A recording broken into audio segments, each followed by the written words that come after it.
ನಮಸ್ಕಾರ ಎಲ್ಲರಿಗೂ welcome back to Saga Stories. ಮಗ India versus Australia, the mighty Border Gavaskar ಟ್ರೋಫಿಯ ಲಾಸ್ಟ್ ಮ್ಯಾಚು, 5ನೇ test match, series decider match. ಏನಾಗುತ್ತೋ ಗೊತ್ತಿಲ್ಲ ಸೀರೀಸು. WTC ಫೈನಲ್ಸಿಗೆ ನಾವು ಕ್ವಾಲಿಫೈ ಆಗ್ತೀವೋ ಅದು ಕೂಡ ಗೊತ್ತಿಲ್ಲ. ಇನ್ನು ಏನೇನು ನೋಡಬೇಕು ಅದು ಗೊತ್ತಿಲ್ಲ. ಯಾಕಂದರೆ ಸೀನ್ಗಳು ಕಂಪ್ಲೀಟ್ಲಿ ಡಿಫ್ರೆಂಟಾಗೆ ಇಂಡಿಯನ್ ಟೀಮಲ್ಲಿ ಕಾಣಿಸ್ಕೊಂತಿದ್ದಾವೆ. ಏನೇನೇನೋ ಆಗ್ತಾ ಇದ್ದಾವೆ ಮೂಮೆಂಟ್ಗಳು ಇಂಡಿಯನ್ ಟೀಮಲ್ಲಿ. ಇವಾಗ ಬರ್ತಿರೋಂಥ ಅಫಿಷಿಯಲ್ ಕನ್ಫರ್ಮೇಷನ್ ಏನು ಅಂತಾರೆ, ಇದು ಕನ್ಫರ್ಮ್ ಆಗಿದೆ. ರೋಹಿತ್ ಶರ್ಮಾ ಆಡ್ತಾ ಇಲ್ಲ ನಾಳಿನ ಟೆಸ್ಟ್ ಮ್ಯಾಚ್ ಅಂತ. ರೋಹಿತ್ ಶರ್ಮಾ ಅವರಾಗವ್ರೇನೆ, ಇದು ಡ್ರಾಪ್ ಅಲ್ಲ, ಅವರಾಗವ್ರೇನೆ ನಾನು ಆಡೋದಿಲ್ಲ ಅಂತ ಹೇಳ್ಬಿಟ್ಟಿದ್ರಂತೆ ಲಾಸ್ಟ್ ಟೆಸ್ಟ್ ಮ್ಯಾಚ್ನ. ಆದ್ರಿಂದ ಜಸ್ಪ್ರೀತ್ ಬುಮ್ರಾ ಅವರು ಕ್ಯಾಪ್ಟನ್ಸಿನ ನಿಭಾಯಿಸ್ತಾ ಇದ್ರಂತೆ. ಇವಾಗ ಅಫಿಷಿಯಲಿ ಕನ್ಫರ್ಮ್ ಆಗಿದೆ. ವಿರಾಟ್ ಕೊಹ್ಲಿಗೆ ಕ್ಯಾಪ್ಟನ್ಸಿ ಇಲ್ಲ. ವಿರಾಟ್ ಕೊಹ್ಲಿದು ಸೀನಿಯರ್ ಇದ್ರು ಕೂಡ ಈ ಟೆಸ್ಟ್ ಸೀರೀಸು ಆದ್ಮೇಲೆ ಅವ್ರು ಕ್ಯಾಪ್ಟನ್ಸಿ ನಿಭಾಯಿಸುವಂತ ಸಾಧ್ಯತೆ ಇದೆ ಅಂತ ಅಪ್ಡೇಟ್ ಬಂದಿತ್ತು. ಅದನ್ನೇ ಹೇಳ್ತಾ ಇರೋದು. ಇವಾಗ ವಿರಾಟ್ ಕೊಹ್ಲಿ ನಿಭಾಯಿಸಿಲ್ಲ ಕ್ಯಾಪ್ಟನ್ಸಿನ. ಜಸ್ಪ್ರೀತ್ ಬುಮ್ರಾ ಈ ಸೀರೀಸ್ ಅಲ್ಲಿ ಲಾಸ್ಟ್ ಮ್ಯಾಚ್ ನ ಕ್ಯಾಪ್ಟನ್ಸಿ ನಿಭಾಯಿಸ್ತಾರೆ. ಅಂಡ್ ಈ ಟೆಸ್ಟ್ ಮ್ಯಾಚ್ ನಲ್ಲಿ ಜಸ್ಪ್ರೀತ್ ಬುಮ್ರಾ ಅವರ ಕ್ಯಾಪ್ಟನ್ಸಿ ಗೆದ್ಬಿಡ್ತು ಅಂತಂದ್ರೆ, ಫಸ್ಟ್ ಟೆಸ್ಟ್ ಮ್ಯಾಚ್ ಗೆದ್ದಿದ್ದೀವಿ, ಈ ಟೆಸ್ಟ್ ಮ್ಯಾಚ್ ನ ಗೆದ್ಬಿಡ್ತು ಅಂತಂದ್ರೆ ರೋಹಿತ್ ಶರ್ಮಾ ಅವ್ರು ಏನು ಮಾಡೇ ಇಲ್ವಾ ಅಂತ ಅನ್ನಿಸ್ಬಿಡುತ್ತೆ. ಸೊ ಸೀನ್ ಆ ಥರ ನೋಡಿ. ಇವಾಗ ಹೆಂಗಾದ್ರೂ ಕೂಡ ರೋಹಿತ್ ಶರ್ಮಾ ಒಂಥರ ನೆಗೆಟಿವ್ ಆಗಿ ಕಾಣಿಸ್ಕೊಂತಾರೆ. ಒಂಥರ ಪಾಪ ಅಂತ ಅನ್ಸುತ್ತೆ ರೋಹಿತ್ ಶರ್ಮಾ ಅವ್ರ ನೋಡ್ತಂದ್ರೆ. ಈ ಥರ ಅವ್ರದ್ದು ಒಂದು ಟೆಸ್ಟ್ ಕೆರಿಯರ್ ಎಂಡ್ ಆಗೋದು ನನಗಂತೂ ಇಷ್ಟ ಆಗ್ತಾ ಇಲ್ಲ. ಅವ್ರು ಆಡಿತ್ತು ಅಂತಂದರೆ ಚೆನ್ನಾಗಿರೋದು. ಲಾಸ್ಟ್ ಮ್ಯಾಚ್ ಅಟ್ಲೀಸ್ಟ್ ಪ್ರೂವ್ ಮಾಡ್ಕೊಂಡಿದ್ರೆ ಚೆನ್ನಾಗಿರೋದು ಅಂತ ಕಾಣಿಸ್ತಿದೆ. ಬಿಡಿ ಹೋಗ್ಲಿ, ಏನೋ ಅವ್ರಿಗೆ ಇಂಟ್ರೆಸ್ಟ್ ಇಲ್ಲ ಅಂತ ಕಾಣಿಸುತ್ತೆ, ಆಡೋದಿಲ್ಲ. ಬಟ್ ಈ ಥರ ಒಬ್ರದ್ದು ಒಂದು ಫಾರ್ಮ್ಯಾಟು ಎಂಡ್ ಆಗುತ್ತೆ ಅಂತ ಅಂದರೆ ಬೇಜಾರು ಖಂಡಿತ ಆಗೇ ಆಗುತ್ತೆ. ಓಕೆ, ರೋಹಿತ್ ಶರ್ಮಾದು ಎಂಡ್ ಆಗ್ಬಿಡ್ತು ಅಂತ ಹೇಳ್ತಿಲ್ಲ, ಅವ್ರು ಆಡೋದೇ ಇಲ್ಲ ಅಂತ ಹೇಳ್ತಿಲ್ಲ. ಬಟ್ ಆಲ್ಮೋಸ್ಟ್ ಎಲ್ಲ ರಿಪೋರ್ಟ್ಸ್ಗಳೆಲ್ಲ ಬರ್ತಾ ಇರೋ ಪ್ರಕಾರ ರೋಹಿತ್ ಶರ್ಮಾ ಆಲ್ಮೋಸ್ಟ್ ರಿಟೈರ್ ಆಗ್ತಾರೆ ಈ ಸೀರೀಸ್ ಆದಮೇಲೆ. ಅಂದರೆ WTCನ ನೋಡಿಕೊಂಡು ರಿಟೈರ್ ಆಗ್ತಾರೆ ಅಂತಲೇ ಅಪ್ಡೇಟ್ ಇರೋದು. ನೋಡೋಣ ಏನಾಗುತ್ತೆ ಅಂತ. ಸೊ ಈ ಕಡೆಯಿಂದ ಆಸ್ಟ್ರೇಲಿಯಾದವರು ಕೂಡ ಕನ್ಫರ್ಮ್ ಮಾಡಿದರೆ ಅವರ 11 ಯಾವ ಥರ ಕಾಣಿಸ್ಕೊಳ್ಳುತ್ತೆ ಅಂತ. ಇನ್ಫ್ಯಾಕ್ಟ್ ಆಕಾಶ್ ದೀಪ್ ಅವ್ರಿಗೆ ಬ್ಯಾಕಲ್ಲಿ ಸ್ವಲ್ಪ ಪ್ರಾಬ್ಲಮ್ ಇದೆ, ಅದಕ್ಕೋಸ್ಕರ ಅವ್ರನ್ನ ಆಡ್ಸೋಕ್ಕಾಗಲ್ಲ ಅಂತ ಇಂಡಿಯಾನು ಕೂಡ ಕನ್ಫರ್ಮೇಷನ್ ಕೊಟ್ಟಿದ್ದಾಯಿತು. ಆಸ್ಟ್ರೇಲಿಯಾದವರು ಮಿಚೆಲ್ ಮಾರ್ಷ್ ಅವ್ರನ್ನ ಕೂರಿಸಿದ್ದಾರೆ ಆ್ಯಂಡ್ ಬ್ಯೂ ವೆಬ್ಸ್ಟರ್ ಅವ್ರನ್ನ ಡೆಬ್ಯೂ ಮಾಡಿಸ್ತಾರೆ ಅಂತ ಇವಾಗ ಅಪ್ಡೇಟ್ನ ಅವರೇ ಕೊಟ್ಟಿದ್ದಾರೆ. ಆ್ಯಂಡ್ ಮಿಚೆಲ್ ಸ್ಟಾರ್ಕು ಸ್ವಲ್ಪ ನಿಗಲ್ ಬೇರೆ ಇದೆ ಅಂತ ಮಿಚೆಲ್ ಸ್ಟಾರ್ಕಿಗೆ. ಬಟ್ ಆದರೂ ಇದು ಸಿಕ್ಕಾಪಟ್ಟೆ ಕ್ರೂಷಿಯಲ್ ಮ್ಯಾಚ್, ಇಂಪಾರ್ಟೆಂಟ್ ಮ್ಯಾಚ್, ನಾವು ರೆಸ್ಟ್ ತಗೊಳಕ್ಕಾಗೋದಿಲ್ಲ. ಯಾಕಂದರೆ ಜಾಶ್ ಹ್ಯಾಸಲ್ವುಡ್ಗೆ ಇಂಜುರಿ ಆಗಿದೆ, ಅವ್ರ ಜಾಗದಲ್ಲಿ ಬೋಲ್ಯಾಂಡ್ ಬಂದಿದ್ದಾರೆ. ಇವಾಗ ನಾನು ಕೂತ್ಕೊಬಿಟ್ಟೆ ಅಂದರೆ ಸೈಕ್ ಆಗೋಗ್ಬಿಡುತ್ತೆ, ಸರಿ ಇರೋದಿಲ್ಲ, ಇಂಡಿಯಾಗೆ ಈಸಿ ಆಗೋಗ್ಬಿಡುತ್ತೆ ಅಂತ ಮಿಚೆಲ್ ಸ್ಟಾರ್ಕು ಕೂಡ ಆಡ್ತಾ ಇದ್ದಾರಂತೆ. ಸ್ವಲ್ಪ ಸ್ಲೈಟ್ ನಿಗಲ್ ಇಟ್ಕೊಂಡು ಕೂಡ ಆಡ್ತಾ ಇದ್ದಾರಂತೆ. ಇನ್ಯಾವುದೇ ಚೇಂಜಸ್ ಇಲ್ಲಿ ಆಸ್ಟ್ರೇಲಿಯನ್ ಟೀಮಲ್ಲಿ ಆಗಿಲ್ಲ. ಇಂಡಿಯನ್ ಟೀಮ್ 11 ವಿಚಾರಕ್ಕೆ ಬಂತು ಅಂತಂದ್ರೆ ಮಗ ನೋಡ್ತಾ ಇರ್ಬೋದು, 11 ಡಿಸ್ಪ್ಲೇ ಮಾಡ್ತಾ ಇದ್ದೀನಿ. ಇದು ಕನ್ಫರ್ಮ್ ಆಗಿಲ್ಲ, ಲೈಕ್ಲಿ 11 ಇದು. ಒಟ್ಟಿನಲ್ಲಿ ಬುಮ್ರಾ ಅವ್ರ ಕ್ಯಾಪ್ಟನ್ಸಿ ಅಂತೂ ಇದಂತೂ ಪಕ್ಕ ಆಗಿದೆ. ಯಶಸ್ವಿ ಜಾಯ್ಸ್ವಾಲ್ ಜೊತೆಗೆ KL ರಾಹುಲ್ ಓಪನ್ ಮಾಡುವಂಥ ಚಾನ್ಸಸ್ ಜಾಸ್ತಿ ಆಯಿತು ಅಂತಂದ್ರೆ ಇಲ್ಲಿ ನಂಬರ್ 3 ಬರ್ತಾರೆ ಶುಭ್ಮನ್ ಗಿಲ್ ಅವರು. ಗಿಲ್ಗೂ ಕೂಡ ಇದು ಸಿಕ್ಕಾಪಟ್ಟೆ ಕ್ರೂಷಿಯಲ್ ಮ್ಯಾಚ್ ಆಗುತ್ತೆ. ಇಲ್ಲಿ ಇವರು ಕೂಡ ರನ್ಸ್ ಏನು ಹೊಡೆದಿಲ್ಲ ಅಷ್ಟೇನಾಗಿ ಆಡಿರುವಂಥ ಮ್ಯಾಚ್ಗಳಲ್ಲಿ. ಅದರಿಂದ ಇವರು ಕೂಡ ಇಲ್ಲಿ ಪ್ರೂವ್ ಮಾಡ್ಕೊಬೇಕಾಗಿದೆ. ನಂಬರ್ 4 ಅಲ್ಲಿ ವಿರಾಟ್ ಕೊಹ್ಲಿ ಅವರು ಬರ್ತಾರೆ. ವಿರಾಟ್ ಕೊಹ್ಲಿಗೂ ಕೂಡ ಅಗೈನ್ ಇವ್ರಿಗೂ ಕೂಡ ಟೆಸ್ಟ್ ಇದ್ದಿದ್ದೇನೆ. ಎಲ್ಲ ಔಟ್ಸೈಡೆಡ್ಸ್ ಅಂಡ್ ಗಾನ್ ಇದೇ ಆಗೋಗ್ಬಿಡುತ್ತೆ ಈ ಟೂರ್ನಮೆಂಟ್ ತುಂಬ. ಅಟ್ ಲೀಸ್ಟ್ ಔಟ್ ಆದರು ಅಂತ ಅಂದರೆ ಬೇರೆ ಥರ ಔಟ್ ಆಗಲಿ ಅಂತ ಕೇಳ್ತೀವಿ ಅಷ್ಟೇ. ಅದೇ ಥರ ಔಟ್ ಆಯಿತು ಅಂದರೆ ಸೀರಿಯಸ್ ಥಿಂಗ್ ಟು ವರಿ ಆಗೋಗ್ಬಿಟ್ಟಿದೆ ಆಲ್ರೆಡಿ. ಇನ್ನೂ ಸೀರಿಯಸ್ ಆಗೋಗ್ಬಿಡ್ತಿದ್ದು ಮ್ಯಾಟ್ರು. ಸೊ ನೋಡೋಣ ಏನಾಗುತ್ತೆ ಅಂತ. ನಂಬರ್ 5 ರಿಷಬ್ ಪಂತ್ ಆಡ್ತಾರೆ. ನಂಬರ್ 6 ಅಲ್ಲಿ ನಿತೀಶ್ ಕುಮಾರ್ ರೆಡ್ಡಿ ಆಡ್ತಾರೆ. ಇನ್ಯಾರನ್ನ ರೆಡ್ಡಿನ ಆಡಿಸ್ದಂಗೆ ಇನ್ನಾರನ್ನ ಆಡಿಸ್ತಾರೆ ಇವರು. ನಂಬರ್ 7 ಅಲ್ಲಿ ರವಿ ಜಡೇಜಾ ಆಡ್ತಾರೆ. ನಂಬರ್ 8 ಅಲ್ಲಿ ವಾಷಿಂಗ್ಟನ್ ಸುಂದರ್ ಆಡ್ತಾರೆ. 3 ಜನ ಜೆನ್ಯೂನ್ ಪೇಸರ್ಸ್ ಜೊತೆಗೆ ಹೋಗುವಂಥ ಸಾಧ್ಯತೆ ಇದೆ. ಅದೇ ಪ್ರಸಿದ್ಧ ಕೃಷ್ಣ ಅವರು ಆಡುವಂಥ ಸಾಧ್ಯತೆ ಇದೆ ಅನ್ನೋ ಥರ ಅಪ್ಡೇಟು ಬರ್ತಾ ಇದೆ ಈ ಮ್ಯಾಚ್ನ. ನೋಡೋಣ ಅದೇನಾಗುತ್ತೆ ಅಂತ. ಜಸ್ಪ್ರೀತ್ ಬುಮ್ರಾ ಆ್ಯಂಡ್ ಮೊಹಮ್ಮದ್ ಸಿರಾಜ್ ಇವರಿಬ್ಬರು ಆಡ್ತಾರೆ ಗೊತ್ತಿರೋ ಹಾಗೆ.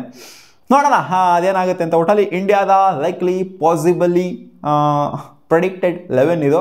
ಇನ್ನೂ ಇಂಡಿಯಾ ಕನ್ಫರ್ಮ್ ಮಾಡಿಲ್ಲ, ಆಸ್ಟ್ರೇಲಿಯಾ ಮಾತ್ರ ಕನ್ಫರ್ಮ್ ಮಾಡುತ್ತೆ. ಒಟ್ಟಲ್ಲಿ ಇಂಡಿಯಾಗೇನು ಧೈರ್ಯ ಇಲ್ವೋ ಏನಿಲ್ವೋ ಅಂತ ಗೊತ್ತಿಲ್ಲ. ಒಟ್ಟಲ್ಲಿ ಯಾವುದೇ ಟೆಸ್ಟ್ ಮ್ಯಾಚ್ ಆಗಲಿ ಅವ್ರು ಕನ್ಫರ್ಮ್ ಮಾಡೋದಿಲ್ಲ ಇಂಡಿಯಾದ 11 ಯಾವ ಥರ ಇರುತ್ತೆ ಅಂತ. ಬಟ್ ಆಸ್ಟ್ರೇಲಿಯಾದವ್ರು ಮುಂಚೆನೇ ಕನ್ಫರ್ಮ್ ಮಾಡಿಬಿಡ್ತಾರೆ, ಈ ಥರ ನಮ್ಮದು 11 ಇದೆ, ನಾವು ಧೈರ್ಯವಾಗಿ ಆಡ್ತಾ ಇದ್ದೀವಿ ಅಂತ. ಸೊ ಇವ್ರಿಗೆ ಕನ್ಫರ್ಮೇಷನ್ ಇಲ್ಲ ಅಂತಾರ ಕಾಣಿಸ್ತಾ ಇದೆ. ಯಾರು ಆಡಿಸ್ಬೇಕು, ಹಿಂಗೆ ಮಾಡಬೇಕು, ಹಿಂಗೆ ಮಾಡಬೇಕು ಅಂತ ಗಂಭೀರ್ ಅವ್ರು ಹೇಳ್ತಾರೆ. ನಾವು ಟಾಸ್ನ ನೋಡಿಕೊಂಡು, ನಾವು ಪಿಚ್ನ ನೋಡಿಕೊಂಡು ನಿರ್ಧಾರ ಮಾಡ್ತೀವಿ, ನಾಳೆ 11ನ ಇವಾಗಲೇ ನಿರ್ಧಾರ ಮಾಡೋದಿಲ್ಲ ಅಂತ ಹೇಳಿದ್ರು ಆಲ್ರೆಡಿ.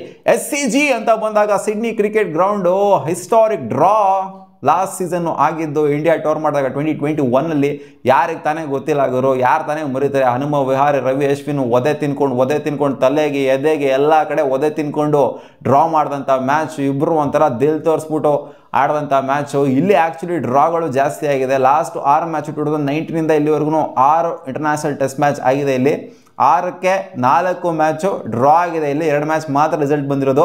ಇಂಡಿಯಾ 2 ಸಲ ಮುಖಾಮುಖಿ ಆಗಿದೆ ಆಸ್ಟ್ರೇಲಿಯಾ ಜೊತೆಗೆ. ಇಲ್ಲಿ 2019 ಒಂದ್ಸಲ, 2021 ಒಂದ್ಸಲ, 2 ಮ್ಯಾಚ್ನು ಕೂಡ ಡ್ರಾ ಆಗಿದೆ. ಇಲ್ಲಿ ಡ್ರಾನ ನಾವು ಎಕ್ಸ್ಪೆಕ್ಟ್ ಮಾಡ್ಬೋದು. ಯಾಕಂದರೆ ಬ್ಯಾಟಿಂಗ್ ಆಡೋದಕ್ಕೆ ಸ್ವಲ್ಪ ಕಂಫರ್ಟಬಲ್ ಆಗಿರುತ್ತೆ ವಿಕೆಟು. MCGಗೆ ಅಡಿಲೇಡ್ಗೆ ಅಲ್ಲಿ ಇಲ್ಲಿ ಎಲ್ಲ ಕಂಪೇರ್ ಮಾಡ್ತು ಅಂತಂದರೆ ಇಲ್ಲಿ ಸ್ವಲ್ಪ ಬ್ಯಾಟಿಂಗ್ ಆಡೋದಕ್ಕೆ ಕಂಫರ್ಟ್ ಇರುತ್ತೆ ಬ್ಯಾಟ್ರ್ಗಳಿಗೆ ಅನ್ನೋ ಥರ ಅಪ್ಡೇಟ್ ಇದೆ. 114 ಮ್ಯಾಚ್ ಇದುವರೆಗೂ SCG ಆಗಿರೋದು. ಇದರಲ್ಲಿ 47 ಮ್ಯಾಚು ಬ್ಯಾಟಿಂಗ್ ಫಸ್ಟ್ ಆಡಿದವ್ರಿಗೆ ಗೆದ್ರೆ, 43 ಮ್ಯಾಚು ಬ್ಯಾಟಿಂಗ್ ಸೆಕೆಂಡ್ ಆಡಿದವ್ರಿಗೆ ಗೆದ್ದಿರೋದು, ಬೌಲಿಂಗ್ ಫಸ್ಟ್ ಮಾಡಿದವ್ರಿಗೆ ಗೆದ್ದಿರೋದು. ಹಂಗೆ ನೋಡೋಕೆ ಕಾಂಟೆಸ್ಟ್ ಇವನ್ ಆಗಿರುತ್ತೆ. 47-43 ಅಂತ ಅಂದರೆ average first inning score 317, 320 around ಇದೆ. ಆಮೇಲೆ ಆವ್ರೇಜ್ ಸೆಕೆಂಡ್ ಇನ್ನಿಂಗ್ ಸ್ಕೋರ್ 311, ಆಮೇಲೆ 243 third inning score, 169 fourth inning score ಇದೆ.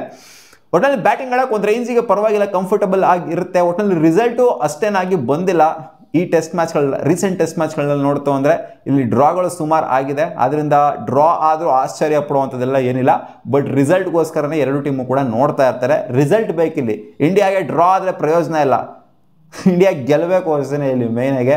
ಈ ಕಡೆ ಆಸ್ಟ್ರೇಲಿಯಾನು ಕೂಡ ಅಷ್ಟೇ, ಡ್ರಾಗ್ ಅಂತ ನೋಡೋದಿಲ್ಲ. ವರ್ಸ್ಟ್ ಕೇಸ್ ಸಿನಾರಿಯೋದಲ್ಲಿ ಬೇಕಾದ್ರೆ ಡ್ರಾಗ್ ನೋಡ್ತಾರೆ ಅಷ್ಟೇ ಆಸ್ಟ್ರೇಲಿಯಾದವರು. ಯಾಕಂದ್ರೆ ಇಲ್ಲಿ ಸೀರೀಸ್ನ ಗೆಲ್ಲೋದ್ರ ಜೊತೆಗೆ ಆಲ್ಮೋಸ್ಟ್ ಒಂದು 10 ವರ್ಷ ಆದಮೇಲೆ ಅವರಿಗೆ ಟ್ರೋಫಿ ಸಿಗೋದ್ರ ಜೊತೆಗೆ ಈ ಕಡೆ WTC ಫೈನಲ್ಸಲ್ಲೂ ಕೂಡ ಗ್ರೀನ್ ಟಿಕ್ನ ಹಾಕ್ಬಿಡ್ತಾರೆ. ಆಸ್ಟ್ರೇಲಿಯಾದವರು ಗೆದ್ರು ಅಂತಂದರೆ ಗೆಲ್ಲೋದಕ್ಕೋಸ್ಕರ ನೋಡ್ತಾ ಇರ್ತಾರೆ. ಅದೇ ವರ್ಸ್ಟ್ ಕೇಸ್ ಸಿನಾರಿಯೋ ಬೇಕಾದ್ರೆ ಡ್ರಾ ಕೂಡ ಮಾಡ್ಕೋಬೋದು. ಅವ್ರಿಗೆ ಇನ್ನೂ ಆಪರ್ಚುನಿಟಿ ಇದೆ. ಶ್ರೀಲಂಕಾ ಸೀರೀಸಲ್ಲಿ 1-2 ಮ್ಯಾಚ್ ಆರಾಮಾಗಿ ಗೆಲ್ತು ಅಂತಾರೆ, ಅಥವಾ 1 ಮ್ಯಾಚ್ನ ಗೆಲ್ತು ಅಂತಂದರೆ ಅಲ್ಲಿ ಮ್ಯಾಚ್ ಅಪ್ ಆರಾಮಾಗಿ ಮಾಡ್ಕೋಬೋದು. ಹೆಂಗಿದ್ರು ಕ್ವಾಲಿಫೈ ಆಗ್ತೀವಿ ಅನ್ನೋದು ಅವ್ರಿಗೆ ಗೊತ್ತಾಗ್ಬಿಟ್ಟಿದ್ದು ಆಲ್ರೆಡಿ ಅವರಿಗೆ. ಇವಾಗ ಇಂಡಿಯಾ ಗೆಲ್ಲಬೇಕಾಗಿರೋದು ಒಂದು ಮ್ಯಾಚ್ ಅಷ್ಟೇ. 1 match at A time, 1 ball at A time, 1 day at A time, 1 session at A time. ಈ ಥರ ತಗೊಂಡು ಹೋಗ್ಬೇಕಷ್ಟೇ ಮಗ ನಮ್ಮ ಇಂಡಿಯಾ. ಇನ್ನೇನು ಹೇಳ್ತೀರಾ, ಒಂಥರ ಅನ್ಸರ್ಟಿನಿಟಿ ಸಿಕ್ಕಾಪಟ್ಟೆ ಇದೆ. ಆದರೂ ಗೌತಮ್ ಗಂಭೀರ್ ಅವ್ರು ಹೇಳ್ತಾರೆ ನಮ್ಮ ಟೀಮಲ್ಲಿ ಏನು ಸ್ಟೆಬಿಲಿಟಿ ಎಲ್ಲ ಏನು ಕಮ್ಮಿ ಆಗಿಲ್ಲ, ಏನು ಪ್ರಾಬ್ಲಮ್ ಏನಿಲ್ಲ, ನಮ್ಮ ಟೀಮಲ್ಲಿ ಚೆನ್ನಾಗೇ ಇದೆ ಅಂತ ಹೇಳ್ತಾರೆ.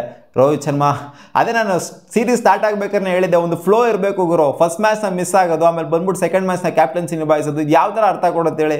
ಆಡಿದ್ರೆ ಫಸ್ಟ್ ಮ್ಯಾಚ್ನೇ ಆಡಬೇಕಾಗಿತ್ತು, ಅಂದರೆ ಸೀರೀಸ್ನೇ ಆಡೋದಕ್ಕೆ ಹೋಗಬಾರ್ದಾಗಿತ್ತು ರೋಹಿತ್ ಶರ್ಮಾ ಅವ್ರದ್ದು ಅಲ್ಲೇ ಮೈನ್ ಹೊಡೆತಾ ಬಿದ್ದಿದ್ದು. ಫಸ್ಟ್ ಮ್ಯಾಚ್ ಅವ್ರು ಆಡಿತ್ತು ಅಂತಂದಿದ್ರೆ ಈ ಥರ ಸೀನ್ ಅಂತೂ ಆಗ್ತಾ ಇರಲಿಲ್ಲ ಅವ್ರಿಗೆ. ಅವ್ರು ಈ ಥರ ಮೆಂಟಲಿ ಡಿಸ್ಟರ್ಬ್ ಆಗುವಂಥದ್ದು, ಸಿಕ್ಕಾಪಟ್ಟೆ ಡಿಸ್ಟರ್ಬ್ ಆಗಿದ್ದಾರೆ ರೋಹಿತ್ ಶರ್ಮಾ ಅವರು. ಅಷ್ಟೊಂದು ಕಾನ್ಫಿಡೆನ್ಸ್ ಇಲ್ಲ ರೋಹಿತ್ ಶರ್ಮಾ ಅವರಲ್ಲಿ, ನೋಡೋದೇ ಗೊತ್ತಾಗುತ್ತೆ. ಸೊ ಫಸ್ಟ್ ಮ್ಯಾಚ್ನೇ ಆಡಿತ್ತು ಅಂದರೆ ಖಂಡಿತ ಅವ್ರು ಈ ಥರ ಒಂದು ಫ್ಲಾಪ್ ಶೋ ಏನಿತ್ತು ಅದನ್ನ ನನ್ನ ಪ್ರಕಾರ ಕೊಡ್ತಾ ಇರಲಿಲ್ಲ. ಫಸ್ಟ್ ಮ್ಯಾಚ್ ಇವ್ರು ಆಡದೆ ಸೆಕೆಂಡ್ ಮ್ಯಾಚಿಗೆ ಬಂದು ಆ ಬುಮ್ರಾ ಅವರ ಕ್ಯಾಪ್ಟನ್ಸಿಲಿ ಅವ್ರು ಗೆಲ್ಸಿದ್ರು. ಇಲ್ಲಿ ಬಂದು ಇವ್ರು ಸೋಲಿಸಿ ಅದು ಇದೆಲ್ಲ ಆಯ್ತಲ್ಲ, ಅಲ್ಲಿಂದನೇ ಕುಗ್ಗೋದ್ರು ಅವರು. ಆ್ಯಂಡ್ ಇಂಡಿಯಾ ಕೂಡ ಅಲ್ಲಿಂದನೇ ಕುಗ್ಗೋಯ್ತು. ನೋಡೋಣ ಇವಾಗ ಹಿಂದೆ ಆಗಿರೋದ್ರ ಬಗ್ಗೆ ಮಾತಾಡಿ ಪ್ರಯೋಜನ ಇಲ್ಲ. SCG ಮ್ಯಾಚ್ನ ಅಟ್ಲೀಸ್ಟು ನಮ್ಮ ಇಂಡಿಯಾ ಗೆದ್ದುಬಿಟ್ಟು ಏನಾದ್ರು ಒಂದು ಮಾಡ್ತಾರೆ ಅಂತ ಅನ್ಕೊಂಡಿದ್ದೀನಿ. ಮಾಡೋದೇನೂ ಬೇಕಾಗಿಲ್ಲ, ಗೆಲ್ಲಬೇಕಷ್ಟೇ.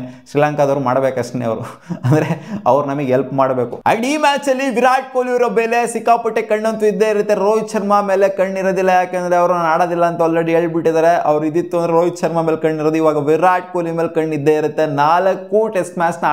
5 ಟೆಸ್ಟ್ ಮ್ಯಾಚ್ನ ಆಡೋ ಥರ ಆಗ್ತಿದೆ ಅವರು. ಈ 5 ಟೆಸ್ಟ್ ಮ್ಯಾಚಲ್ಲಿ ಬಂದಿರೋದು ಹೇಳ್ಕೊಳ್ಳುವಂಥ ಇನ್ನಿಂಗ್ಸ್ ಯಾವುದು ಅಂತಂದರೆ 4 ಟೆಸ್ಟ್ ಮ್ಯಾಚಲ್ಲಿ ಹೇಳ್ಕೊಳ್ಳುವಂಥ ಇನ್ನಿಂಗ್ಸ್ ಅದು ಒಂದೇ ಒಂದು 100 ಬಂದಿರುವಂಥ ಇನ್ನಿಂಗ್ಸು ಫಸ್ಟ್ ಮ್ಯಾಚಲ್ಲಿ.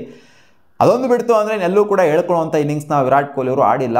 ಸ್ಟಾರ್ಟ್ ಸಿಗುತ್ತೆ, ಅದನ್ನು ಕನ್ವರ್ಟ್ ಮಾಡೋಕ್ಕಾಗ್ತಿಲ್ಲ. 120+, 30+ ಹೊಡಿತಾರೆ, ಅದನ್ನು ಕನ್ವರ್ಟ್ ಮಾಡೋದಕ್ಕಾಗ್ತಿಲ್ಲ. ಅಲ್ಲಿಂದ ಸ್ಟ್ರಗಲ್ ಮಾಡ್ತಾ ಇದ್ದಾರೆ. ಔಟ್ಸೈಡ್ ಎಡ್ಜು ಅನ್ನೋದು ಇವರಿಗೆ ಸಿಕ್ಕಾಪಟ್ಟೆ ಕಾಡ್ತಾ ಇದೆ, ವೀಕ್ನೆಸ್ ಆಗಿ ಉಳ್ಕೊಂಡಿದೆ. ಕವರ್ ಡ್ರೈವ್ ಅನ್ನೋದು ಸ್ಟ್ರೆಂತ್ ಆಗಿ ಉಳ್ಕೊಂಡಿಲ್ಲ, ಸಿಕ್ಕಾಪಟ್ಟೆ ದೊಡ್ಡ ವೀಕ್ನೆಸ್ ಆಗಿ ಉಳ್ಕೊಂಡಿದೆ. ಈ ಸೀಸನಲ್ಲಿ ಈ ಸೈಕಲಲ್ಲಿ ಜಸ್ಟ್ ಹೊಡೆದಿರೋದು 600+ ರನ್ನ ಹೊಡೆದಿದ್ದಾರೆ. IPL ಅಲ್ಲಿ ನೋಡ್ತು ಅಂತಂದರೆ 14-15 ಮ್ಯಾಚ್ನ ಆಡ್ಬಿಟ್ಟು 700+ ಹೊಡಿತಾರೆ.